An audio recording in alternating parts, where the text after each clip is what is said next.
Canal Ouvindo Áudio Novel. Se inscreva. Novel. A Saga de Tânia, a Maligna. Volume 01. Nós o guiamos sempre, nunca o abandonamos, vamos onde não há caminho, nunca cedendo, para sempre no campo de batalha. Tudo o que fazemos, fazemos pela vitória. Buscamos magos para os piores campos de batalha, as menores recompensas, dias escurecidos por uma floresta de espadas e saraivadas de balas, e perigo constante sem garantia de sobrevivência. Para aqueles que retornam, a glória e a honra. Comitê de Formação do 601º Gabinete do Estado-Maior. Mas qual era o código da unidade que acompanhava o Código de Formação 601? Infelizmente, o arquivo continha apenas aquele pedaço de papel. A prosa carregada de conteúdo era incomum. Normalmente, o exército imperial detestava qualquer coisa que tivesse um quê de retórica literária. Qualquer um que o visse se lembraria. Depois de tomarmos uma decisão, começamos a questionar magos que estavam no exército na época. Com o primeiro com quem falamos, tiramos a sorte grande. Mas o que ele nos contou foi profundamente decepcionante. Sim, isso é famoso. Sobre a unidade de propaganda, né? As pessoas que se inscreveram voltaram bem irritadas. Uma unidade de propaganda? Certo. O Departamento de Relações Públicas queria uma unidade que transmitisse a justiça e a nobreza do império, ou algo assim. Não vimos nenhum material que mencione propaganda. Claro que não. Se as pessoas soubessem que estavam usando uma grande unidade de magos aéreos só para propaganda, teria havido problemas. Desculpe, o que você está tentando dizer? Ouvi dizer que houve uma enxurrada de reclamações do corpo de serviço e das linhas de frente, e eles desistiram de tudo. É uma história bem conhecida pelo que me lembro. Incrédulos, conversamos com vários outros ex-magos imperiais. Meio que esperávamos que negassem, meio que esperávamos resignados que dissessem, sim, ouvi falar disso. Mas se não sei se isso é uma cruel jogada do destino ou um feliz acidente, a verdade acabou sendo um pouco diferente. Vários magos nos deram relatos alternativos convincentes. Sim, ouvi falar disso. Eles não conseguiram chegar a um acordo sobre a ideia de um comando de prontidão, e esse foi o resultado. Não era uma unidade de propaganda? Não, isso foi só mentira. Ouvi dizer que V600 era o código que deram para a Força de Reação Rápida. Força de Reação Rápida? Sim, eles queriam uma unidade que pudesse se movimentar mais rápido que o grande exército, mas acho que não deu certo. Isso foi dito por um ex-soldado que serviu no Exército Central. Acho que o V600 era apenas uma maneira conveniente de se referir aos grupos de exércitos ocidentais e orientais combinados. Você ouviu alguma coisa sobre ser uma força de reação rápida ou propaganda? Aquilo era só um blefe. Acontece muito em tempos de guerra, sabia? Então, que tipo de unidade era o V600? A versão resumida é que foi uma reorganização dos exércitos ocidental e oriental depois que eles sofreram uma derrota nas fases iniciais da guerra. Uma reorganização? Certo. Foi mais fácil do que dissolvê-los. E os outros rumores? O que ouvi foi que eram blefes da inteligência, para fazer o inimigo temer que estivessem criando uma nova unidade de elite. Isto vindo de um ex-membro do grupo de exércitos do norte. Além disso, ouvimos todo tipo de especulação, das mais plausíveis às quase absurdas. Brincávamos que poderíamos compilar uma enciclopédia de rumores sobre o campo de batalha, mas isso nos deixou sem saber o que fazer a seguir. Quanto mais investigávamos, mais novos fatores surgiam. Eu sei que dizem que não existe uma verdade única, mas isso era ridículo. Estávamos completamente perdidos. O que está certo? Decidi começar com essa pergunta. Tínhamos ouvido muitas coisas diferentes, mas algo me incomodava. Tentei fazer uma análise estatística dos relatos que reunimos. Às vezes eles concordavam, às vezes se contradiziam. Isso significava que devia haver alguma pontinha de verdade nos boatos, mas eles ganharam vida própria. Agora era possível que nunca soubéssemos o que realmente aconteceu. Parecia um microcosmo da própria guerra. Muito se falou sobre o conflito, e todos entendem que foi uma tragédia terrível, mas a verdade, o que realmente aconteceu, permanece obscuro. V600 e a 11ª deusa provocaram nossa confusão. Mas eles também poderiam ter sido o coração da guerra? Andrew, correspondente especial da WTN. Imagem. Quartel-General do Estado-Maior, Seção de Formação. Um escritório com uma placa que diz Escritório do Estado-Maior, Corpo de Serviço, Seção de Formação, 601º Comitê de Formação. Foi instalado em um canto do Gabinete do Estado-Maior para lidar com a criação de uma nova unidade. E a principal ocupante do escritório, a capitã Tânia von Degurechaff, se depara com os mistérios do mundo, verdadeiramente sem saber o que fazer. A causa disso é a montanha de formulários de inscrição que a recebeu quando se sentou em sua cadeira feita sob medida e olhou para sua mesa. O enorme volume talvez fizesse sentido se ela estivesse recrutando recém-formados. O Estado-Maior pagava bem então. Se houvesse uma chamada aberta para novos ex-alunos, até ela teria considerado se candidatar. Mas não é bem isso. Embora às vezes sinta que seus sentimentos não condizem com os de outras pessoas, isso veio completamente do nada. Imaginando que deve ter havido algum engano, ela pega as diretrizes que foram distribuídas a todos os exércitos regionais e as repassa palavra por palavra. Mas não há erros em lugar nenhum. Nós o guiamos sempre, nunca o abandonamos, vamos onde não há caminho, nunca cedendo, para sempre no campo de batalha. Tudo o que fazemos, fazemos pela vitória. Buscamos magos para os piores campos de batalha, as menores recompensas, dias escurecidos por uma floresta de espadas e saraivadas de balas, e perigo constante sem garantia de sobrevivência. Para aqueles que retornam, a glória e a honra. Eles serão constantemente lançados na linha de frente e os últimos a recuar em retirada. É a declaração de um campo de batalha perpétuo, onde terão que forçar a entrada nas linhas inimigas mesmo quando isso parecer impossível, sem rendição ou retirada como opções. E por enfrentar as batalhas mais difíceis, ela escreveu honestamente, a recompensa seria mínima. Certamente, ela havia cumprido mais do que seu dever de explicação. Ela até escreveu sobre florestas de espadas e saraivadas de balas. O fato de que se os candidatos baixassem a guarda por um segundo sequer, seriam mortos. O aviso dizia que aqueles que sobrevivessem receberiam medalhas ou algo do tipo, mas isso é praticamente o mesmo que dizer que eles não receberiam nada. Não importa como ela encare, é o mesmo que dizer: por favor, junte-se a mim em uma viagem só de ida ao inferno, muito obrigada. O bom senso lhe dizia que ninguém atenderia a tal chamado. Ela certamente não teria atendido, e tinha certeza de que a maioria dos soldados também não. Dessa forma, ela poderia ter ganhado tempo alegando que não havia voluntários suficientes. Poucos dias antes, ela se maravilhava com o fato de o corpo de serviço ter permitido um chamado tão absurdo para a convocação de candidatos. Magos desfrutam de tratamento de elite, não havia como atenderem a esses requisitos ridículos. Era como enviar um anúncio de emprego para Wall Street que dizia: deve-se trabalhar horas extras sem remuneração, sem indenização trabalhista. Deve-se poder trabalhar nos fins de semana e feriados, salário baixo, sem plano de saúde. Com o sucesso empresarial, os funcionários têm a garantia de uma sensação de satisfação e realização. As chances de sucesso são extremamente pequenas. Ninguém esperaria que economistas ou traders respondessem a isso. Quando Tânia enviou a descrição brutal da vaga, ela contava com passar pelo menos 3 meses reunindo voluntários. E, no entanto, aqui está ela, diante de pilhas enormes de papéis que lhe dizem que há candidatos entusiasmados de todos os exércitos regionais. Ainda não se passou nem uma semana. Por que isso aconteceu? Ela geme para si mesma, enterrando a cabeça entre as mãos em cima da mesa. Quando abriu este escritório, ela solicitou a ajuda mínima do corpo de serviço, na suposição ingênua de que o número de voluntários seria pequeno o suficiente para que ela pudesse cuidar de tudo sozinha, uma decisão da qual agora se arrepende profundamente. É decepcionante que seu plano não tenha dado certo, mas o maior problema é a montanha de inscrições, tão grande que ninguém conseguiria lidar com tudo sozinho.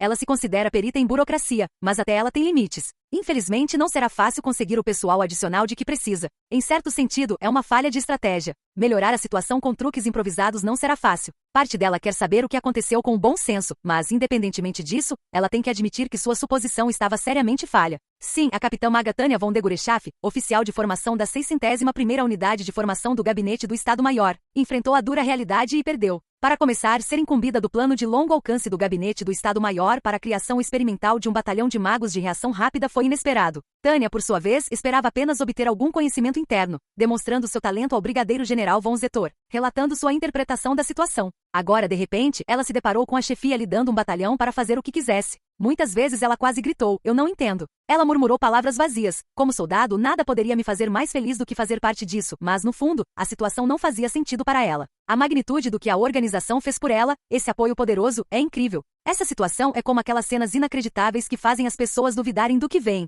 É tão perturbador que ela tem vontade de apontar um rifle para a cabeça de alguém e puxar o gatilho só para verificar se aquilo é real. Afinal, mesmo que sua permissão para ignorar a hierarquia do exército e formar sua unidade seja apenas nominal, ela tem praticamente liberdade de ação. E a unidade que está formando é um batalhão reforçado. Para completar, ela pode definir seu próprio prazo. Tânia está sem saber o que fazer, refletindo ansiosamente sobre tudo isso, quando avista o telefone em sua mesa e se lembra de algo que a correria apagou da sua cabeça. Ela tem um ajudante. Sim, ela tem quase certeza de que recebeu um ajudante. Finalmente, lembrando-se desse fato, ela tem uma epifania. Não posso usar um ajudante como secretária? E atende o telefone. Socorro, socorro. Uma semana se passou desde que o pequeno escritório foi instalado em um canto do gabinete do Estado-Maior. Assim que Tânia se lembra do seu ajudante, ela pega o telefone e chama o oficial. Sua cabeça está completamente ocupada com pensamentos sobre o quanto ela precisa desesperadamente de mais pessoas para ajudar a lidar com a montanha de papelada. Se possível, ela quer uma dúzia daqueles policiais militares comissionados, aqueles chatos que nunca perdem um detalhe. Você ligou, capitão?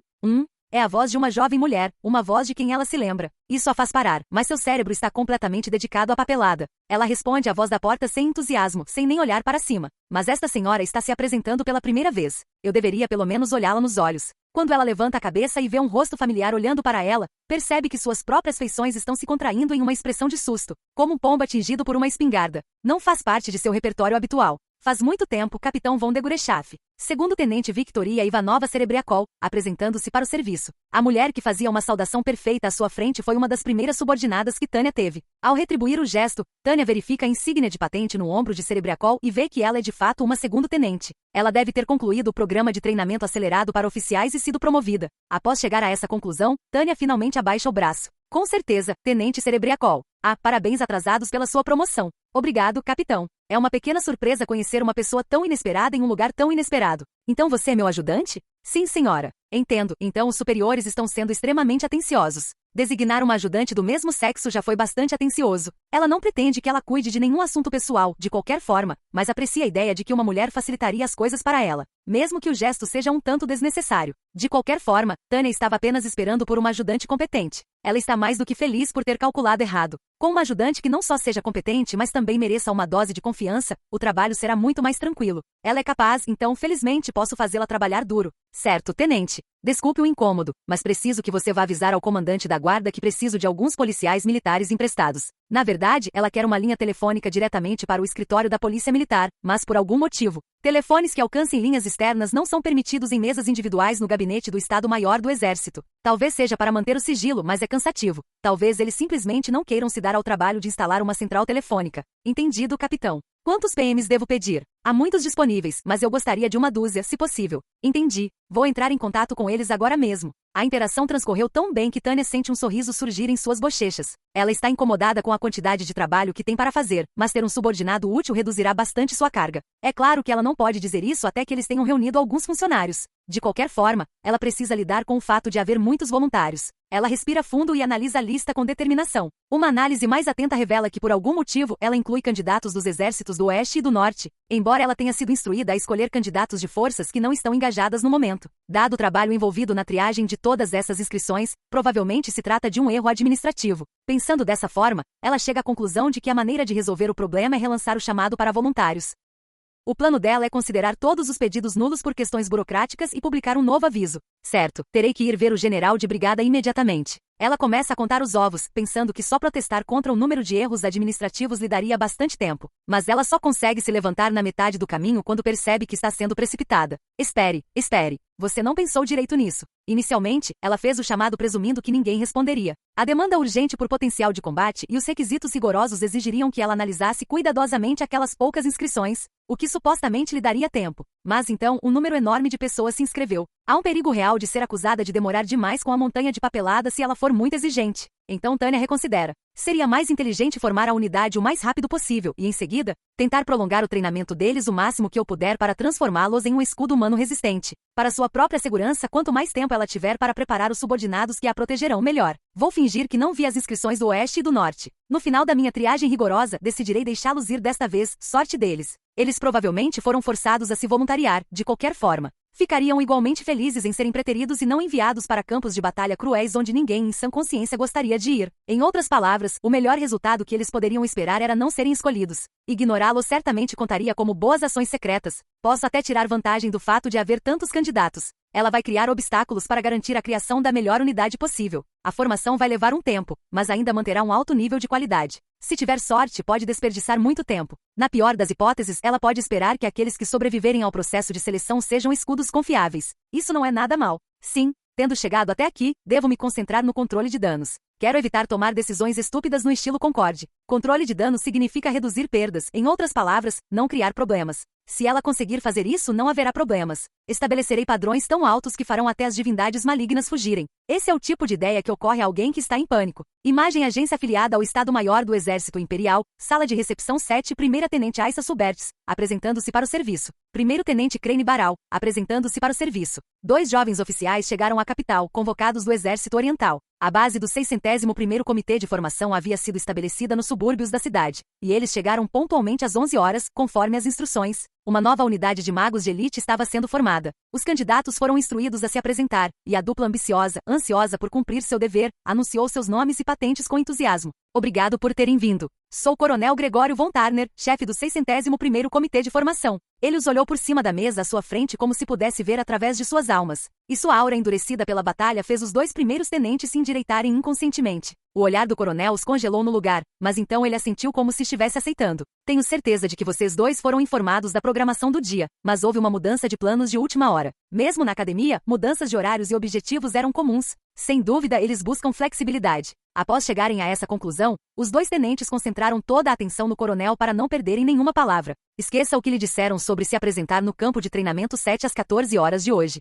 Vocês 2 devem ir para o quartel-general da 6ª Unidade de Combate Aéreo o mais rápido possível. Rapidamente. Eles imaginaram que essa era a parte importante. Tinha que ser um teste de quão rápido eles conseguiriam responder a ordens urgentes. Além disso, é óbvio que ambos devem manter a confidencialidade em relação ao processo de seleção. Um dever de confidencialidade, isso faz sentido, pensaram. Começaram a reconsiderar como poderiam viajar, visto que precisavam manter o sigilo. Os limites da cidade eram uma zona de exclusão aérea, mas provavelmente poderiam usar transporte regular. Basicamente, isso significava um veículo militar, de preferência, um associado ao comando ou à polícia militar. Eu os aviso, se houver qualquer dúvida sobre sua capacidade de manter sigilo, vocês serão imediatamente devolvidos à sua unidade original com uma nota em seus registros. Senhor, ambos responderam. Ele mal precisou avisá-los. Eles se retiraram rapidamente e começaram a conferenciar entre si. O quartel-general da 6ª Unidade de Combate Aéreo? Desculpe, mas você sabe onde fica? Sim, sem problemas. Tenho quase certeza de que estão estacionados na base aérea de Augsburg. Baral nunca tinha ouvido falar da unidade ou de seu quartel-general, mas felizmente Sulbertes a conhecia. A base aérea de Augsburg ficava nos arredores da capital imperial. Como ela se lembrava, abrigava uma unidade de transporte capaz de lidar com uma missão de grande escala. Sem dúvida, uma unidade de elite desejaria alguma conexão com a força aérea, e uma base nos arredores da cidade faria mais sentido do ponto de vista da manutenção do sigilo. Então fica nos arredores? Como vamos chegar lá? Será que podemos requisitar um veículo militar em algum lugar? O raciocínio era simples de entender, mesmo para 2 jovens primeiros tenentes. Mas isso os deixou com o desafio de como obter um veículo militar. Infelizmente, eles estavam atualmente alocados no Exército Oriental. Não tinham absolutamente nenhuma autoridade para dar ordens a outras unidades, deixando-os com opções de transporte limitadas. E dada a estipulação de confidencialidade, se chegassem à base em um táxi civil ou similar, sem dúvida seriam recusados. A unidade da PM ligada ao Estado-Maior deveria ter veículos. Talvez eles possam nos emprestar um extra. Pensando rápido, Sulbertes teve a ideia ao ver um PM se aproximando e o saudar. Ela correu até lá, confirmando que o oficial era da unidade ligada ao Estado-Maior. Tinha certeza de que teriam algum tipo de veículo, e como viria do Estado-Maior, também não haveria problemas com sigilo. Sargento, você poderia me dar um veículo? Claro, tenente. Sem problemas. A resposta veio assim que ela perguntou. Satisfeitos com a eficiência, a dupla agradeceu. Os policiais os acompanharam com saudações adequadas, mas assim que o carro desapareceu de vista, todos suspiraram de decepção. A missão deles era se livrar daqueles que tinham sido enganados e seriam levados de volta para suas bases, mas havia muitos deles. O que é isso, o 14º par? Ele refletiu. Nossa, é muita coisa. Quantos mais são hoje? Acho que ouvi 5. Já haviam sido solicitados 14 vezes, e isso só naquele dia. Seus superiores ordenaram que marchassem de forma visível. Se houvesse apenas 1 ou 2, poderiam ter atribuído a má sorte, mas com tantos, as intenções do examinador estavam evidentes. Nossa, cara, achei que pelo menos 4 pares passariam. Será que eles realmente não perceberam que estavam sendo enganados e enviados de volta para suas unidades? Aqueles 2 jovens e dedicados oficiais, sem dúvida, seriam colocados em um transporte partindo de Augsburg e voltando para o leste. Parece que o 3º pelotão estava certo. O 3º pelotão apostou que ninguém passaria. O 1º pelotão apostou em 4 duplas passando. Aliás, o 2º pelotão, que apostava em pelo menos metade dos passes, já estava fora da disputa. Por favor, alguém passe. Pensando nas garrafas que poderiam perder, os parlamentares rezaram fervorosamente pelo sucesso dos candidatos. Não eram muito religiosos, mas sentiam-se inclinados a confiar em Deus. Nenhum discípulo é tão piedoso quanto um jogador. Agência afiliada ao Estado-Maior do Exército Imperial, sala de recepção 7, 2 dias depois. Você está dizendo que o V601 era só propaganda o tempo todo? Um jovem segundo-tenente gritava em protesto, cuspindo saliva diante do ultraje. Seu punho cerrado parecia prestes a socar a mesa a qualquer momento. Ele havia corrido para lá na esperança de ajudar o grupo de exércitos do Oeste, que ainda estava em apuros, apenas para descobrir que o exército do Leste estava recebendo uma missão de propaganda? Tudo em sua linguagem corporal deixava claro que ele achava isso ridículo. Calma, tenente. Acredite, eu gostaria de poder lhe dizer o contrário. O major à sua frente curvou a cabeça, desculpando-se. Sim, o major estava efetivamente se desculpando com um segundo-tenente. Ele estava igualmente preocupado com a situação. Mas mesmo que não conseguisse dizer as palavras "sinto muito" ao segundo-tenente, conseguia expressar isso sinceramente por meio de sua atitude. Então você está me dizendo para ficar de boca fechada e ir para casa? Infelizmente. Fico muito feliz com a sua dedicação. Se surgir uma oportunidade, espero que você se voluntarie. O major parecia genuinamente simpático. Talvez algo em sua voz tenha chegado ao jovem oficial, pois ele relaxou o punho, fez uma saudação perfeita e se curvou ao sair. Com licença, senhor. Assim que o tenente fechou a porta, a imagem do major vacilou e depois desapareceu. Ao mesmo tempo, cadeiras que haviam sido ocultadas com fórmulas óticas apareceram. O jovem segundo-tenente não teve a menor ideia de que estava sendo observado enquanto proferia seu apaixonado artigo. E era por isso que os observadores soltavam suspiros profundos e derrotados. Isso realmente me faz querer que a gente já comece a bolar contramedidas com fórmulas óticas, disparou um oficial comissionado amargamente. Ele era um dos vários que haviam aparecido onde havia apenas uma parede um momento antes. Eles estavam assistindo a mesma produção monótona e de terceira categoria o dia todo, e não estavam nada felizes com isso. No teste que estavam observando, os idiotas tagarelavam sem perceber a fraude, infelizmente. A frustração deles era compreensível. Tudo dependia de um truque simples, a criação de uma falsa imagem tridimensional usando tipos óticos. Eles projetavam a imagem de uma pessoa inexistente atrás de uma mesa em um canto da sala e, em seguida, simplesmente camuflavam o restante da sala com fórmulas óticas e camuflagem para esconder qualquer estranheza. Era apenas uma questão de dar um jeito no design de interiores para esconder a estranha colocação da mesa no canto. Feito isso, a mesa parecia estar no centro da sala, embora isso a tornasse um tanto pequena. No espaço oculto restante, sentavam-se os oficiais de alta patente, observando tudo com evidente desagrado. O segundo tenente fora tão sincero, apenas para ter suas ambições traídas. Ele estava se apresentando sozinho para o distinto painel de avaliadores. A conclusão deles foi que ser um mago não garantia capacidade cognitiva, mesmo em um nível mais fundamental do que o senso comum. O tenente havia demonstrado vividamente essa deficiência e servido como um exemplo adequado da falta de experiência de combate do exército oriental. Isso seria ótimo se o alvo do teste fosse o exército inimigo, mas nenhum Estado-Maior ficaria satisfeito em ver quão ineptas suas próprias forças eram. Certo? Embora dificilmente se possa culpá-los por terem visão de túnel, a capitã von Degorechaf deu de ombros. Os membros do exército oriental haviam ficado abertamente irritados com seu olhar irritado até poucos dias antes, mas agora seus rostos estavam pálidos. Este era o teste para selecionar os membros de sua unidade de elite. O fato de quase ninguém do leste ter conseguido passar estava gerando uma onda de raiva. Ela disse exatamente o que pensava: incompetente, lamentável, preguiçoso, arrogante, despreparado, mentalmente incapacitado, desatento, sem poder de observação. O pior tipo de aproveitador. E sua conclusão foi: todos os magos do grupo de exércitos do leste precisam de reeducação. Isso não era motivo para risos, pelo menos não segundo os funcionários que vieram, irritados, do exército oriental para o gabinete do Estado-Maior. E no entanto, o que encontraram ao chegar foi este espetáculo lamentável. Em vez de lhe contar, acho que seria mais rápido se eu lhe mostrasse, disse o capitão von Degorechaf, convidando cordialmente os oficiais que simpatizavam com os reclamantes para serem fiscais. O teste era simples: se o sujeito conseguisse enxergar através do truque óptico básico, passava. Se não, não passava. A imagem projetada na frente dos candidatos não tinha forma física. Isso poderia ser disfarçado colocando-a atrás de uma mesa, mas depois de observá-la o dia todo, até mesmo os não-magos começaram a notar que havia algo de errado. Em primeiro lugar, a imagem 3D apenas fingia mover a boca enquanto falava. Sua voz sintética, criada pelo capitão von Degorechaf, emitia sons fictícios e sem sentido vindos de lado. Se alguém ouvisse com atenção, era possível perceber que o som não vinha da frente. Uma vez revelado o truque, ele era irritantemente simples, mas quase todos foram enganados. A maioria dos candidatos foi para a base aérea conforme as instruções e foi enviada imediatamente de volta para suas unidades. Ao que tudo indicava, o exército oriental dificilmente escaparia sem uma advertência. Na verdade, era quase certo. Os oficiais superiores dos exércitos regionais de campanha que tinham vindo protestar acabaram sofrendo o impacto dos olhares críticos dos membros do Estado-Maior. Agora entendo. Viemos investigar quando você continuou reprovando as pessoas, mas agora entendemos. Quando o brigadeiro-general von Zetor, vice-diretor do corpo de serviço, se virou para os homens do exército oriental, seus olhos estavam frios. Que diabos vocês estavam fazendo aí? Pareciam perguntar. A enganação com fórmulas óticas não era novidade. A técnica era até listada em livros didáticos de magia como especialmente eficaz contra o fogo disciplinado do exército republicano. Além disso, como o exército republicano frequentemente usava fórmulas óticas no campo de batalha, combatê-las era considerado parte básica do conjunto de habilidades de todo mago. O fato de os candidatos neste teste não terem demonstrado nem mesmo essa habilidade elementar revelava o nível de seu treinamento. Não foi só metade das tropas da Central que descobriram, mesmo tendo experiência em combate? O problema é que quase nenhuma das tropas do leste conseguiu. Enquanto os altos escalões sussurravam suas críticas, um membro do contingente oriental sentiu-se compelido a defender seu exército e falou cautelosamente: se me dão licença, isso não seria uma questão de habilidade e não de experiência. Sua pergunta indireta era se a situação havia sido provocada pelas habilidades extraordinárias do capitão von Degorechaf. No mínimo, o exército oriental sabia que magos com o distintivo de assalto asas de prata eram uma pequena minoria. Portanto, era possível questionar se o abismo não era de experiência em combate, mas de destreza. É uma ilusão simples criada com uma fórmula ótica. Essas fórmulas são frequentemente usadas como iscas no campo de batalha. Mas a resposta objetiva do capitão von Degorechaf disse tudo. Essa declaração vinha de alguém que havia sobrevivido à disciplina de fogo de uma companhia inteira usando engano óptico. Ela tinha um peso imenso. E não havia como negar que quase metade das tropas da Central que já haviam participado de ações na frente ocidental não foram enganadas. Você acabou de vê-los sendo manipulados como marionetes por algo que não existe, uma pequena luz distorcida. Certamente você entende por que eu não os quero na minha unidade.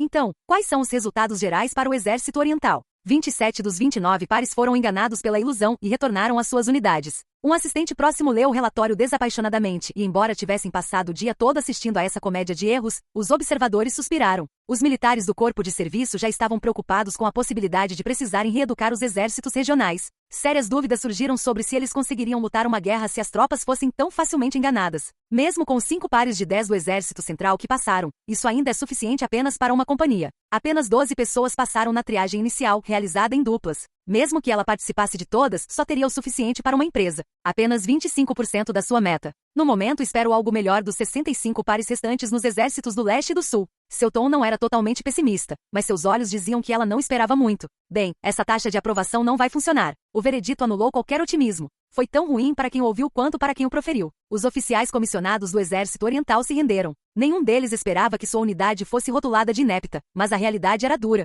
Os magos do grupo de exércitos do leste poderiam esperar um tratamento frio em um futuro próximo. Você poderia diminuir seus padrões de admissão. Eu teria que pelo menos conseguir pessoas que pudessem ser úteis após a reciclagem. Levaria tempo para reunir. Os oficiais do corpo de serviço, abertamente desesperados, sugeriram uma reavaliação do cronograma. Muitas pessoas encaravam os orientais, perguntando silenciosamente como diabos eles estavam treinando. De qualquer forma, flexibilizar os critérios de admissão inevitavelmente implicaria em mais tempo para a formação da unidade. O período de treinamento da unidade, que era a parte mais complicada, teria que se prolongar drasticamente. Aceitar calmamente o fato teria sido incomum. Reunir veteranos era uma coisa, treinar novos recrutas do zero era outra completamente diferente. Se a disparidade entre as habilidades dos membros fosse muito grande, poderia prejudicar suas operações. Todos na unidade tinham que ser uniformizados. Em outras palavras, mesmo que eles fundassem a unidade na companhia que o capitão von Degorechaf havia escolhido até então, moldá-la em uma verdadeira força de combate levaria tempo. Quanto tempo, exatamente? Cerca de um mês. Ironicamente, foi uma palavra da capitã von Degorechaf que salvou o pessoal do exército oriental daquele dilema.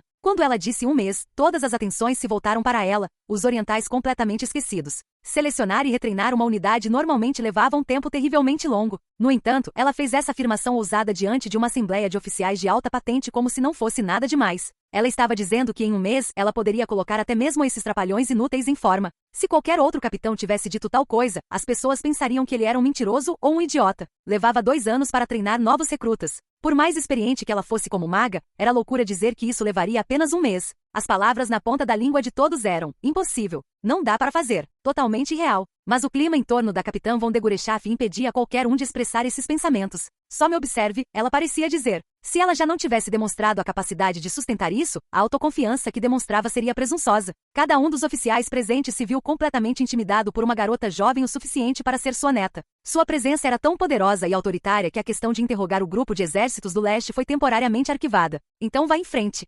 Reeduque-os, e seja um pouco rude se for preciso. O general von Zetor talvez fosse a única pessoa na sala a prever esse cenário. Ele deu um sorriso irônico, um pouco áspero. Era sua maneira de dizer que ela podia fazer o que quisesse, desde que ninguém morresse. Senhor, a capitã von Degorechaf exibia um sorriso muito parecido com o de seu superior. Era uma expressão selvagem, como a de um vampiro com sua presa nas mãos, ou a de um gato brincando com um rato. Envie a ata de hoje também para a unidade de instrutores. Quero que eles retreinem os exércitos do sul e do leste. E eles foram eficientes. O general von Zetor deu o comando quase como uma reflexão tardia, mas isso indicava que ele não tinha intenção de deixar a questão da qualidade do exército regional de lado. Em vez disso, ele pretendia corrigir completamente o problema. Isso não é um bom presságio. No futuro, precisamos garantir que todos estejam na mesma página em relação ao treinamento. Imagem: território imperial, montanhas alpinas, campos de treinamento de Zugspitze. Ó Senhor, mostra-me o caminho para guiar as minhas ovelhas. 8.000 pés. Uma altura que destrói tudo o que pensávamos saber sobre ser magos aéreos. A voz que ressoa é séria. Qualquer um que tenha a mínima ideia de resistir foi treinado para não resistir. Agora somos como ovelhas obedientes, impelindo nossos corpos meio mortos a voar. Não, somos forçados a isso. Estou parcialmente focado na pressão nos meus pulmões enquanto busco oxigênio, mas ainda mantenho a concentração suficiente para controlar meu orbe.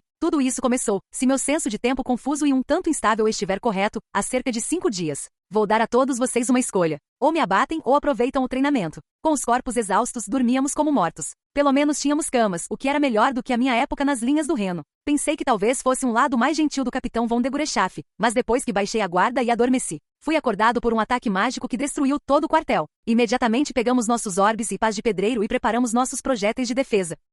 Quando rastejamos para fora dos destroços, fomos recebidos pelo sorriso feroz do capitão von Degorechaf. Eu já havia me acostumado com aquele sorriso nas linhas de batalha do Reno, mas encontrá-lo logo ao acordar foi pior para o meu coração do que uma das travessuras de Elia. A baioneta do rifle da capitã parecia tão feliz quanto um vampiro em uma caçada. Parecia esperar impacientemente que algum mago passasse descuidadamente na sua frente. Apesar da escuridão da noite, brilhava o luar. Ela tinha a intenção de atacar assim que visse uma abertura, a julgar pela vasta quantidade de energia mágica no orbe computacional que carregava. Consegui a atenção de vocês? Durante a próxima semana, todos vocês realizarão exercícios de mobilidade aqui no campo de treinamento B-1-3. 3 pontos foram marcados nos mapas que nos foram entregues. De acordo com o plano do exercício, assim que começasse, nos deslocaríamos o mais rápido possível para o primeiro ponto. O prazo era de 48 horas. Não importava como chegássemos lá, o que importava era não fracassarmos. Marchar era básico, fazíamos muitos exercícios no corpo de cadetes. Eu teria me saído bem sem os bombardeios assistidos por observadores e o fogo guiado magicamente nos bombardeando sempre que nossos sinais de mana eram detectados. Era extremamente difícil marchar escondendo o sinal emitido por um mago.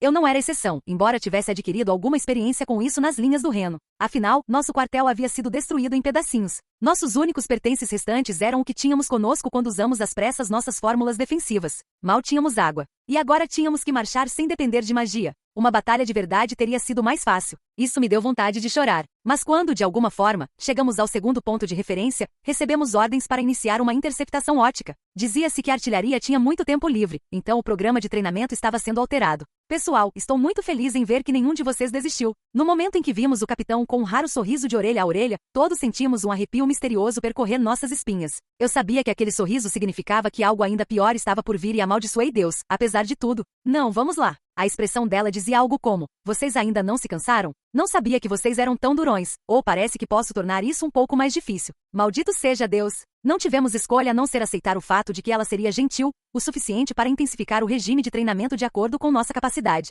Vocês são tão bons nisso que deixaram a artilharia com munição de sobra. O resto é óbvio. A capitã, ainda sorrindo, lançou a mim e a todos os seus subordinados num poço de desespero. Você não gostaria que eles se sentissem excluídos, não é? Acho que você deveria brincar com a artilharia. Ela imediatamente disparou um raio infravermelho usando uma fórmula. Uma munição de treinamento voou pela linha de fogo, direto para nós, um ataque da artilharia contra nosso ponto de encontro. Foi uma barragem de artilharia contra um ponto fixo. Um ataque tão simples que não poderia deixar de acertar. Vocês são todos tão capazes. Até eu estou orgulhoso de vocês. Como ela pôde dizer uma coisa dessas? Realmente esplêndido. É verdade que isso é treinamento, mas você se saiu bem esquivando-se do fogo guiado da artilharia. Por mais satisfeito que eu esteja, não vai adiantar você ficar sem algum treinamento anti-artilharia, não é? Treinamento significa estar pronto para qualquer coisa. Então, como parte deste exercício conjunto entre você e as armas, você vai defender esta posição como prática. Esta é uma batalha defensiva. Você tem 15 minutos para preparar sua posição. Ah, não fique tão preocupado. Eles não têm muitas munições de treinamento. Imagino que elas vão acabar depois de disparar por cerca de 36 horas. Ela era tão assustadora quanto adorável. Seu tom de voz era tão alegre que parecia que ela estava anunciando planos para um piquenique. Um instante depois, eu estava correndo para preparar um entrincheiramento, praticamente chorando. Nunca imaginei que um dia uma espátula seria tão importante para mim. Certo, pessoal? Se não quiserem morrer, interceptem. Além disso, se saírem da rota, eu mesmo conduzirei um bombardeio mágico contra vocês. Foi então que comecei a achar que realmente ia morrer. Olhando para trás agora, não deveria ter me surpreendido ao descobrir que havia munição de carga reduzida para nos acordar, misturada aos projéteis de treinamento. Afinal, era a Capitã von de Gurechaff. Ela cumpria a sua palavra. Se você não quer morrer, não era uma ameaça à toa. A artilharia abriu fogo. Achei que estava pronto, mas parte de mim não conseguia parar de se perguntar como eu tinha chegado ali. Ó Senhor, protege os teus servos. Mostra-nos a tua glória e o teu poder. Com exceção do capitão, que havia implantado um projétil defensivo quase divinamente poderoso, todos se esforçavam para repelir os disparos. A julgar pela distância, tínhamos vários minutos para interceptá-los. Tínhamos que observar atentamente para encontrar os projéteis em trajetórias que pudéssemos abater e em seguida derrubá-los do céu.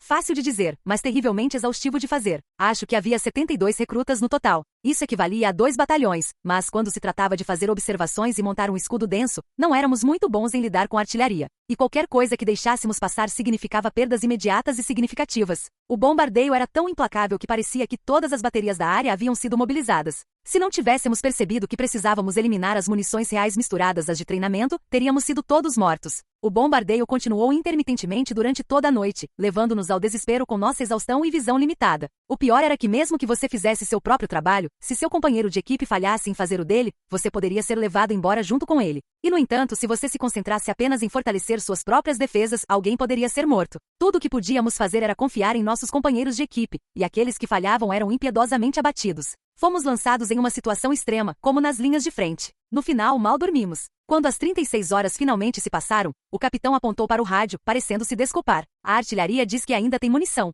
No momento seguinte, ouvimos o som familiar de algo voando em nossa direção. Era muito simples. A artilharia havia iniciado outra salva. Mas chegou no momento em que havíamos relaxado um pouco. Estávamos nos segurando com unhas e dentes, e agora estávamos abalados. Meus instintos gritavam autopreservação, mas o preço era alto demais para pagar. Vimos mais uma vez como a capitã fez o que disse que faria com alegria. No final, o bombardeio não durou muito, mas a essa altura o número de candidatos já havia caído para 60. Partimos para o terceiro local no mapa. Os termos eram relativamente simples, simplesmente ir. Não havia condições além do limite de tempo. Em outras palavras, não tínhamos praticamente nenhuma informação. Mova-se com cuidado. Com apenas esse conselho como base, imaginei o pior. Vigilantes, pois quem sabia o que poderia acontecer, seguimos marchando, tremendo de medo. De vez em quando, uma companhia de bombardeiros armados sobrevoava a área em busca de informações, mas tudo o que precisávamos fazer era ficar fora de vista. Por algum motivo avistamos dobermans militares vagando por ali, mas também tínhamos que evitá-los. Claro, tudo era evitável. O aviso dela nos deixou paranoicos, tinha que haver alguma coisa. Mas como se fosse para zombar de nós, não encontramos nenhuma armadilha maliciosa. Foi só uma marcha. É claro que o tempo limite foi suficiente para nos fazer questionar se um bando de magos exaustos conseguiria sobreviver, mesmo a todo vapor. Quando chegamos ao terceiro ponto de referência, completamente exaustos, a capitã von Degorechaf estava lá nos esperando com um sorriso no rosto. Era a hora do treinamento de resistência ao interrogatório. E então, depois de sobrevivermos ao interrogatório, fomos jogados nas montanhas alpinas. Foi um pesadelo que eu gostaria de poder esquecer. Eu gritava com uma voz que nenhuma jovem deveria ter que gritar, convencida de que ia morrer, enquanto a capitã marchava ao meu lado, imperturbável. Ela era uma agente do diabo ou de Deus? Tinha que ser uma coisa ou outra. Ah, não acredito que tenha uma aliada mais horrível que a inimiga. Ela não é humana. Eu apostaria minha vida nisso. Eu e alguns outros já vimos isso uma vez. Durante o treinamento, um dos nossos companheiros caiu como se estivesse morto. O capitão deu um bom chute nele e antes que percebêssemos, ele estava de pé novamente. Eu mesmo estava encarando o abismo da morte. Mas eu vi outra coisa, esparramado no chão com uma perna quebrada após uma avalanche nos Alpes a 2.200 metros de altitude. Tenho certeza de que ninguém acreditaria se eu contasse, mas eu vi. Seu amador. Como é ser uma idiota que atrasa o time porque não consegue nem desviar de uma avalanche? A capitã me insultou. Mas eu sei. Eu vi. Ela avançou em direção à avalanche para me salvar. Mesmo depois que meus amigos me disseram que ela jogou meu corpo destruído de lado como se fosse um trapo usado, eu acredito. Ela é definitivamente uma boa comandante, mesmo que eu não tenha certeza sobre ela como ser humano. Claro, todos nós rimos e falamos mal dela. Acho que todos nós enlouquecemos. Talvez a loucura do capitão seja contagiosa, mas Deus me deu uma revelação de que salvaríamos o império. Seríamos um líder entre os apóstolos que protegeriam esta nação sagrada. Que mundo absolutamente insano. Se o capitão é um apóstolo de Deus, então só o diabo pode existir. Não, podemos sentir que os deuses míticos são seres que têm suas próprias circunstâncias. A doutrina é para os deuses. Não é como se os deuses existissem para o nosso bem. Mesmo assim, não sabemos tudo. Não é possível criar elites em apenas um mês. Basta um pouco de bom senso para saber disso. Mas eu disse que faria isso na frente de um grupo de oficiais de alta patente. Não tem como voltar atrás. Em circunstâncias normais, o fracasso seria um grande problema. Prejudicaria minha carreira e talvez até me levasse a uma designação punitiva para a linha de frente. Mas se eu conseguir levá-los à conclusão de que os candidatos eram de qualidade tão baixa que nem eu conseguiria lhes ensinar nada, o inverso será verdadeiro. Imagino que eles queiram encobrir tudo, tentar fingir que nada aconteceu. O corpo de serviço me autorizou a ir a extremos. Se eu os treinar o mais impiedosamente possível, levando-os ao limite, eles certamente desistirão. Então isso vai acabar com todos os outros sendo chamados de desistentes covardes. Eu vou sair ileso. Portanto, vou adotar métodos de treinamento de todas as unidades especiais conhecidas na história militar. O treinamento no estilo americano inclui treinamento de aclimatação na água, mas faremos um treinamento de aclimatação em altitude ainda mais rigoroso. Vou fazer com que me deem tudo o que tem. Quando essa fase acabar, a próxima será a infame Semana Infernal. Um total de 4 horas de sono em 4 dias. É um método cruel, mas quando você leva as pessoas ao limite, descobre do que elas são feitas. Magos são capazes de compartimentar, mas há limites. Estou fazendo isso por uma causa justa, eliminando qualquer tolo que se valorize mais do que seus companheiros. Não tenho vontade de abusar dos meus subordinados, é claro. Não sou tão fraco a ponto de sentir prazer em violência sem sentido. Todo ato cruel terá um significado e uma justificativa ou não cometerei. É por isso que aceito desistir a qualquer momento. Aliás, gostaria que eles se apressassem e desistissem. Tenho certeza de que querem escapar dessa pressão, então deveriam escolher sair. Qualquer um que conseguir passar pela Semana Infernal vai direto para uma semana de série. Será uma agenda lotada de resistência a interrogatórios e treinamento de sobrevivência. Depois disso, eles quase enlouquecerão, então tenho certeza de que desistirão. Mas tenho um plano perfeito para qualquer louco por guerra que conseguir sobreviver. Eles estarão mortos pela Semana Infernal e pelo série, mas eu os lançarei em uma marcha de longa distância, sem magia, pelas montanhas Alpen por uma semana. Claro, apenas o mínimo absoluto de sono e descanso será permitido. Estou me baseando nas piores condições de batalha já registradas. Que tal metade das rações de água? Eles não poderão carregar comida, é claro, e usar seus orbes computacionais será um fracasso instantâneo. Eles só poderão usar uma faca, uma para cada 2 pessoas. Talvez faça sentido se eu explicar como uma viagem do Estado Maior, só que mais difícil e elaborada. Quem não conseguir atravessar as íngremes montanhas dos Alpes em 7 dias está fora. E isso é um grande desafio, mesmo para alguém com boa saúde e devidamente equipado. Se alguém conseguir fazer isso nessas condições, serei amaldiçoado. Mas tudo o que preciso fazer é reprovar impiedosamente qualquer um que cometa o menor erro. Então as coisas devem acabar mais ou menos como eu quero. E caso não aconteça, preparei um seguro infalível. Deixe-me ser claro, não quero ter que recorrer a isso. Não é minha intenção. Simplesmente não há outra maneira tão certa. Então sim, superei minha angústia e coloquei esse seguro em prática. Eu criei um novo protótipo de produção em massa desenvolvido pelo cientista maluco da Illinium Arms, equipamento padrão. Sim, aquele desastre ambulante, a engenheira-chefe Adelaide von Sugel. É uma versão inicial de produção em massa do orbe de computação de assalto tipo 97 da Illinium Arms, no qual ele vem trabalhando. Estou confiante de que podemos esperar problemas de responsabilização daquele homem irritante. Sim, houve um tempo em que pensei tudo isso. Então, por quê? A vida é simplesmente amaldiçoada? Ou as possibilidades para a humanidade são infinitas?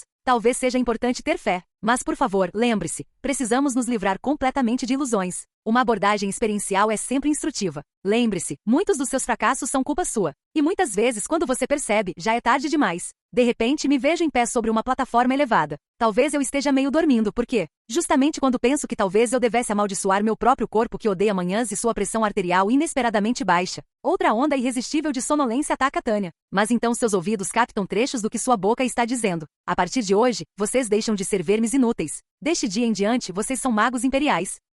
Aonde quer que vão, de agora até o momento em que morrerem, serão vinculados como companheiros soldados. Os membros do exército são seus irmãos e companheiros de armas. Em seguida, vocês irão para o campo de batalha. Alguns de vocês nunca retornarão. Mas lembrem-se disto, todo soldado imperial morre. Existimos para morrer, mas o império é eterno. Isso significa que vocês também são eternos. E, portanto, o império espera que vocês lutem sem parar. Por que eu tenho que dizer tudo isso? Não me lembro de ter dito nada disso, mas algo permanece na minha memória como se eu tivesse dito. O antes e o depois são confusos. Infelizmente, Tânia tem que admitir que perdeu partes da memória, talvez porque ativou ele em um tipo 95 durante o treinamento. É exatamente por isso que ela odeia isso. A capitã Tânia von de Gurechaff, que não está ficando mais alta, embora devesse estar crescendo, e tem problemas com tamanhos de equipamentos. Não consegue evitar sentir-se consciente de seu problema de altura, especialmente quando está cercada por magas experientes em batalha, por mais raras que fossem, com corpos incríveis. Meu Deus! Posso ser um trabalhador intelectual, mas meu trabalho de colarinho branco exigia uma certa dose de força física. Presto atenção à minha alimentação, sabendo que um trabalho saudável começa com um estilo de vida saudável, mas nada parece resultar disso. Bem, não que eu esperasse ficar mais alto comendo cabrote. Em outras palavras, se como indivíduo eu quiser evitar desperdiçar meus esforços, preciso crescer. Foi isso que me levou ao médico militar para descobrir por que eu não estava crescendo, embora devesse. É verdade, antes que eu percebesse, eu já estava perguntando ao médico o que deveria fazer para ficar mais alto. A médica militar me disse que meu crescimento estava atrofiado devido a problemas de equilíbrio entre meus músculos e o treinamento. Se eu resolvesse isso, dormisse bastante e me alimentasse bem, eu cresceria, disse ela. O sorriso que ela me deu me deixou desconfiada. Imediatamente depois, fui tomado por um impulso de pegar meu rifle e explodir minha cabeça para me livrar dessas memórias. Ela era uma médica terrivelmente gordinha para uma mulher. Que o desastre se abata sobre o Estado-Maior, que escolhe os piores momentos para ser atencioso. Será que essa mulher estava demonstrando por mim, logo eu, simpatia como uma companheira? Irritantemente, tudo isso começou quando fui acusado de resistir à forma de opressão conhecida como fé por ser homem. Eu não achava que fosse possível, mas será que eu estava sofrendo uma lavagem cerebral para querer amadurecer como mulher? Não, é muito perigoso tirar conclusões baseadas apenas em evidências circunstanciais. É verdade que sofri muito com ele em um tipo 95, mas tenho quase certeza de que o controle do pensamento se limita ao momento em que está ativo. Olhando meus registros, não consigo verificar nenhuma manipulação contínua do meu pensamento, mas tenho a sensação de que algo muito desagradável está se desenvolvendo. Diabos!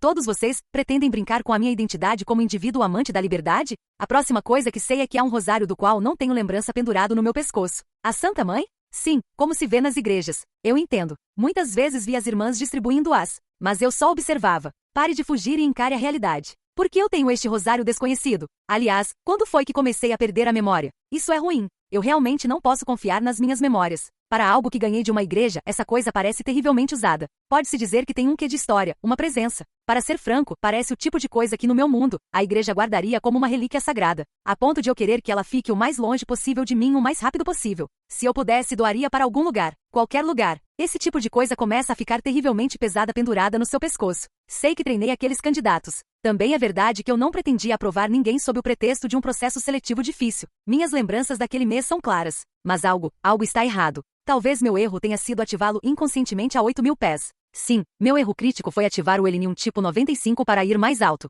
Talvez eu devesse considerar a possibilidade de que a corrupção espiritual possa se acumular. Em vez de apenas manipular minha boca por um curto período, talvez ela se acumule no corpo como chumbo. Fazer o teste de corrupção espiritual? Mas com base em quê? A instalação militar que realiza nossos exames físicos está pesquisando os efeitos da tecnologia mágica no pensamento. Se eu puder confiar neles, anunciaram em uma reunião da Sociedade para Tecnologia RTI que poderiam dizer se alguém estava tendo seus pensamentos influenciados. Talvez eu devesse fazer o teste agora, enquanto ainda posso fazer julgamentos sensatos. Mas o problema é encontrar uma razão. Se eu for vista como uma comandante com problemas mentais, isso ameaçará não apenas minha carreira futura, mas toda a minha vida. Mulheres administradoras não são incomuns, mas no Império, onde a igualdade de gênero ainda tem um longo caminho a percorrer, suas qualificações são sempre questionadas. Qualquer tipo de problema aparente não seria bom para alguém que deseja fazer trabalho de colarinho branco. Minha angústia inquieta é interrompida por uma batida respeitosa na porta. É Visha, que está começando a se acostumar a ser minha assistente, e pela expressão em seu rosto sinto o cheiro de problemas. Abandono imediatamente meus pensamentos menos urgentes e mudo de assunto para me concentrar no trabalho.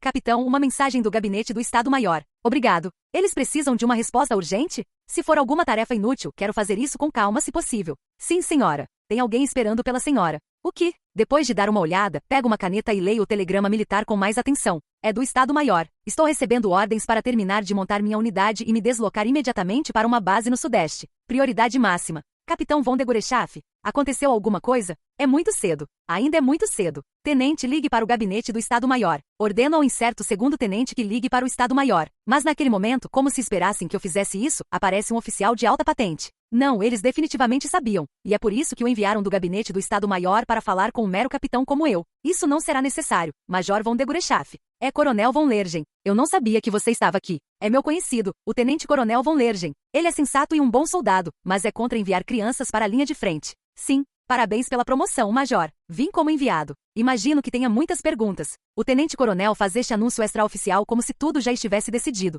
Não estou triste por saber que fui promovido, mas sinto o cheiro de problemas. Normalmente, um oficial de alta patente jamais viria do gabinete do Estado-Maior-Geral apenas para entregar os documentos de promoção de um simples comandante de batalhão. Agradecemos a sua preocupação. Tenente, deixe-nos. Sim, senhora. Com licença. Dispenso imediatamente todos os terceiros, incluindo meu ajudante. Quero que a sala seja o mais reservada possível quando começarmos a trabalhar.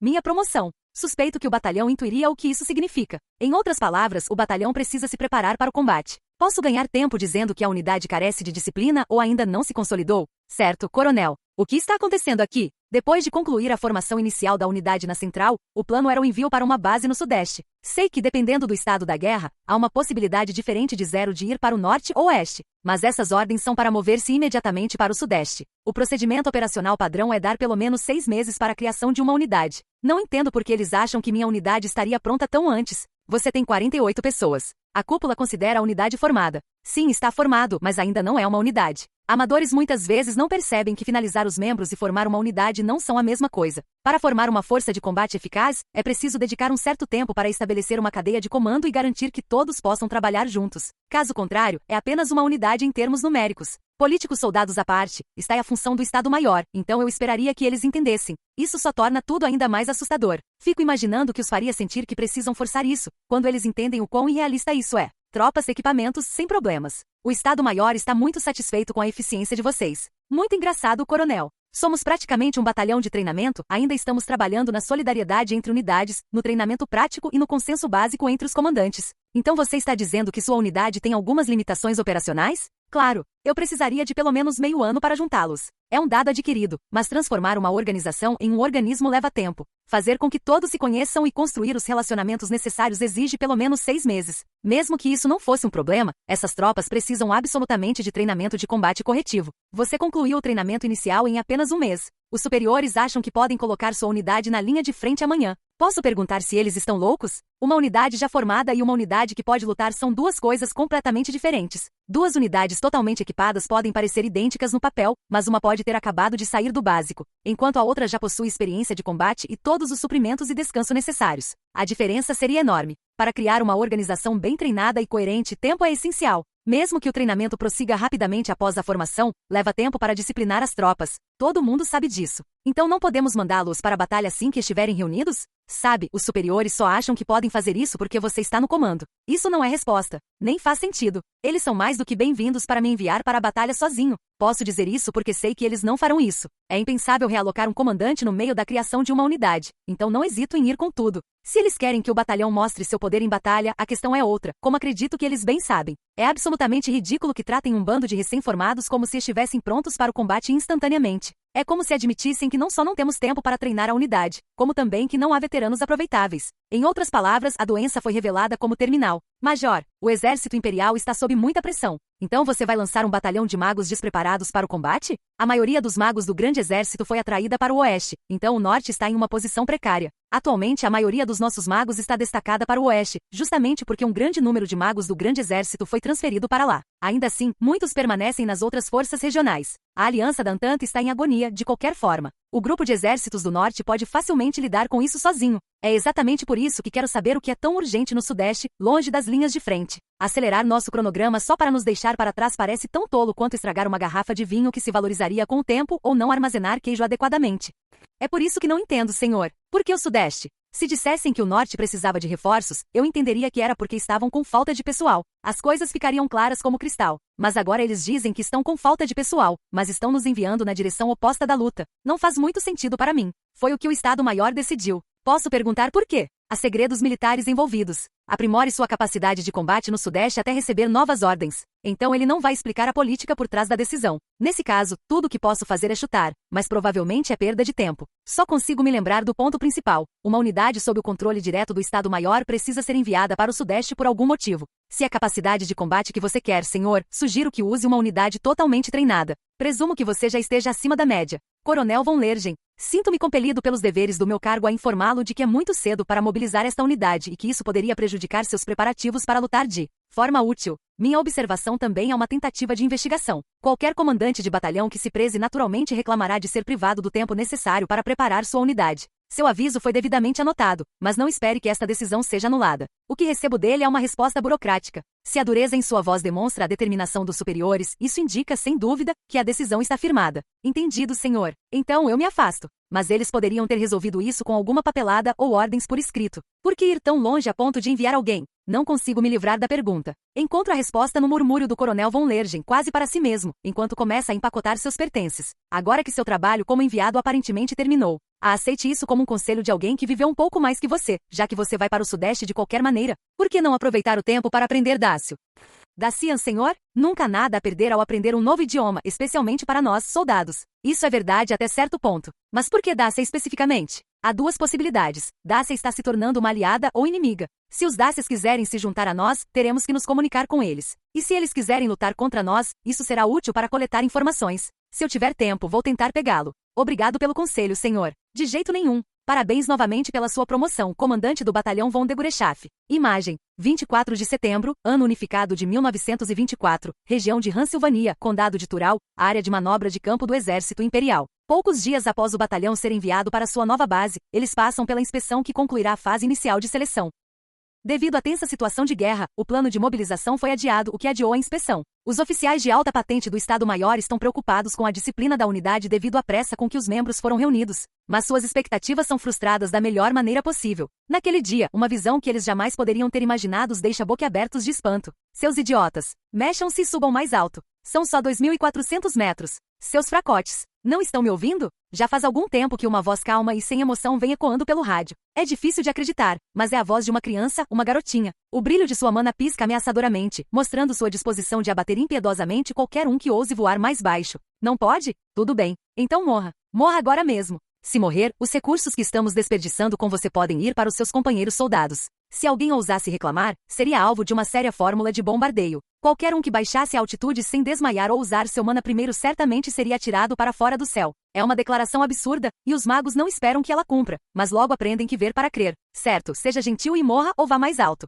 Hoje é mais um dia que desafia precedentes. Os magos do exército republicano podem chegar a 8.000, então devemos ter como meta 10. Assim murmura Major von Degurechaf antes de ordenar que sua unidade suba imediatamente a toda velocidade sob os inspetores. Normalmente, tentar lutar em qualquer lugar a mais de 1.800 metros é considerado suicídio, mas ela despreocupadamente ordena que sua unidade suba até 2.400 metros. Parece loucura, mas ela estava falando sério quando disse que transformaria aquele bando de soldados ineptos em soldados de elite em apenas um mês. Ela não estava exagerando. Ela conseguiu. Ela os açoitou até sangrarem, mas eles eram de elite. O que você acha, Coronel von Lergen? Quando o Tenente-Coronel von Lergen expressou seu desejo de inspecionar a 601ª unidade de formação, o Major von Degurechaf concordou prontamente, como se dissesse que não havia problema algum. E de fato não há problemas. Pelo menos, ninguém morreu em treinamento até agora. E o batalhão de magos que eles veem diante deles é, como prometido, bastante poderoso. É soberbo. Sério, soberbo é tudo o que se pode dizer. Levar as tropas ao limite absoluto foi um golpe de gênio. Ela os manteve pairando entre a vida e a morte, extraindo deles até a última gota de habilidade. Os inspetores ouviram que o programa dela envolvia aumentar drasticamente as capacidades dos soldados por meio do que equivalia ao medo da morte iminente. E certamente fazia sentido que passar um mês inteiro assombrado por um terror simulado do além levasse a um aumento nas habilidades. Embora não fosse possível evitar a pena pelos soldados atormentados. Como eles podem voar acima de 8.000 sem tanques de oxigênio? Os oficiais de tecnologia presentes estão chocados por um motivo diferente. É verdade que se trata de treinamento, mas eles se aproximam dos 8.000 com muita calma. Só pode ser a Major von de Gurechaff. Eles não ficariam surpresos em vê-la voando a 12.000 pés. Mas é significativo que ela consiga fazer suas tropas voarem tão alto. Ah, é bem simples. A resposta confiante vem do policial militar que os guia. Ele parece estar conversando enquanto toma uma xícara de chá. Ouvi dizer que eles usam constantemente uma fórmula que gera oxigênio puro. Leva um segundo para que isso aconteça. Continuamente? Em outras palavras, a fórmula é usada constantemente. 2 fórmulas perpetuamente ativas. Sim, parece que esse era o mínimo exigido deles. O deputado não é engenheiro, então ele não percebe o quão revolucionário isso é na área. Os engenheiros do gabinete do Estado-Maior, no entanto, ficam espantados. Um furor irrompe entre eles, alguns até sussurrando que isso é completamente ridículo. Sim, a ativação simultânea de múltiplas fórmulas mágicas é em teoria possível. Os pesquisadores até realizaram alguns experimentos bem-sucedidos. Mas a criação de uma esfera computacional que permita fórmulas paralelas sustentadas e que também possam ser usadas em combate tem se mostrado difícil. Onde diabos ela conseguiu algo assim? Onde diabos ela conseguiu uma esfera computacional que aguenta esse tipo de estresse? Ainda não foi oficialmente entregue aos militares. Não se sabe quem fez o protótipo, mas está claro que ela tem conexões importantes. Só resta se maravilhar. Bem, ela é uma soldada excepcionalmente talentosa. Não seria surpresa se algum fabricante de armas a pedisse para testar um novo dispositivo. E de fato foi isso que aconteceu. Ela confiscou o primeiro lote do modelo de produção em massa da Illinium Arms. Ah, é verdade, é um pouco decepcionante. Ela trabalhou com desenvolvimento de tecnologia lá em algum momento. Deve ter sido uma conexão daquela época. Mas a Illinium Arms está repleta de projetos secretos. Não teria sido possível para ela obter algo deles sem o consentimento implícito do Departamento de Compras do Estado-Maior ou possivelmente até mesmo da Divisão do Corpo de Serviço. Caso contrário, a PM provavelmente estaria lutando contra ela até a morte. Eu te disse para não fazer manobras muito repetitivas. Por que você não percebe que é um alvo fácil? Os membros do batalhão lutam para manter um voo estável a 8.000 pés. A Major von de Gurechaff se eleva acima deles, ainda zombando deles. Seus movimentos fluidos de tirar o fôlego fazem todos perceberem o que significa ser um nomeado. Comparada aos recrutas lentos como tartarugas, a Major von de Gurechaff voa veloz como uma andorinha. Muito bom. Só falta o combate. Manobras evasivas erráticas. Agora. Não acredito. Eles conseguem realizar manobras evasivas mesmo enquanto sustentam fórmulas em paralelo? O exercício que se desenrola diante deles é basicamente apenas os magos do batalhão correndo de um lado para o outro. Parece que estão brincando de pega-pega e, à primeira vista, você se perguntaria se é possível ser tão patético. Mas para alguém com a expertise necessária, este é um desfile de coisas incríveis. Eles já realizaram a ativação estável de fórmulas paralelas, o que deveria ser tecnicamente impossível. Uma esfera computacional capaz de lidar com isso e manobras evasivas erráticas, quase a mesma coisa que manobras de combate, é como um sonho. Mas há mais. Vários magos implantaram proativamente chamarizes óticos para escapar do fogo inimigo. Eles também estão fazendo iscas.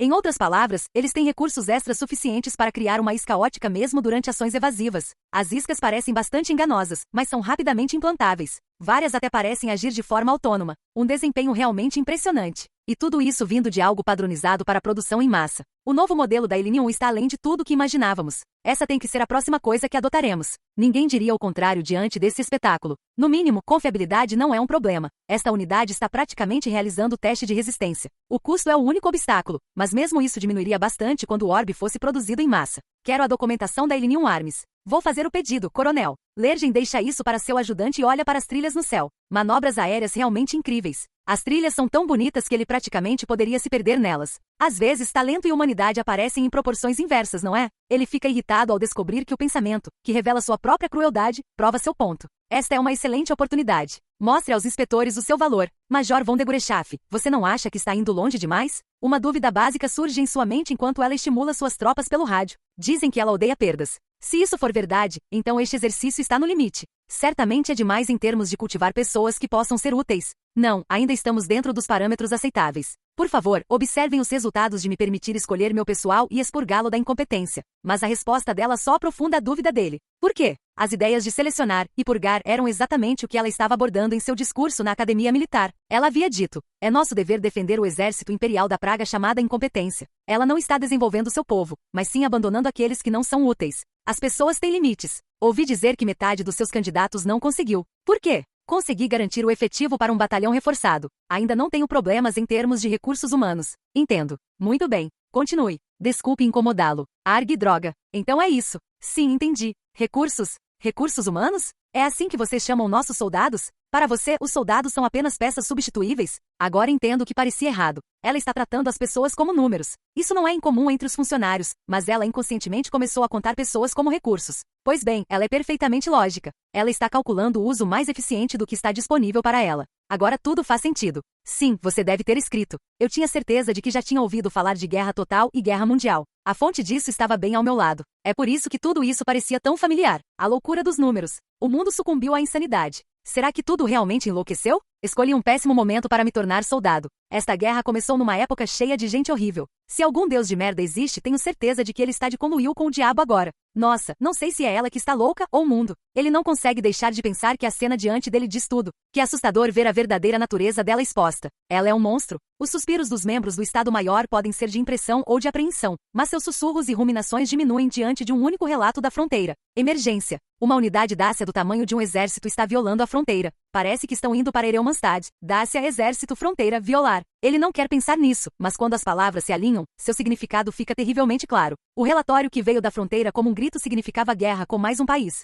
A inspeção está suspensa. Suspensa. Todas as tropas, reúnam-se imediatamente. Repito, todas as tropas, reúnam-se imediatamente. O ar estava tomado pelos gritos dos comandantes. A inspeção do 203º Batalhão de Magos Aéreos está suspensa. Me passem para o comando de fronteira. Funcionários correm de um lado para o outro gritando em rádios e telefones para serem conectados a isso e obter informações sobre aquilo. O processo é abandonado. Todos se movem a toda velocidade, sem se importar com a lama respingando em seus uniformes de gala. Aqueles que não têm postos de combate por estarem ali como observadores, voltam sem rumo para o posto de comando. O tenente-coronel von Lergen está entre eles. Mesmo se movendo rapidamente, cercado pela cacofonia, ele sente um arrepio percorrer sua espinha. Guerra mundial. Poderia algo tão ridículo realmente aconteceu? Ele está prestes a dizer, quando é interrompido pelo Major von de Gurechaff, que aparece no posto de comando um pouco mais tarde. Concordo plenamente, coronel. Porque o Império precisa dominar o mundo inteiro. Parecia que ela chegou depois dos próprios subordinados simplesmente porque eles tinham pernas mais longas. Como se estivesse irritada com a baixa estatura, ela bate os pés calçados com botas e cospe indignada. Aqueles dácios idiotas. Tenho certeza de que estão fazendo isso pelo bem do mundo ou algo assim. Estão morrendo de vontade de que os queimemos. Quem diria que a cooperação internacional poderia ser tão terrível? Ela está furiosa com a própria guerra mundial. Ela está furiosa e presumindo que ela está chegando. É absolutamente absurdo. Mas a Major Tanya von de Gurechaff está indignada com o futuro insano que ela está imaginando. Um futuro em que o Império enfrentará o mundo inteiro. Tudo bem. Venham para cima de nós, seus porcos. Ou talvez eu devesse dizer, vamos lutar com vocês. Ó Deus, é isto. Era isto que querias?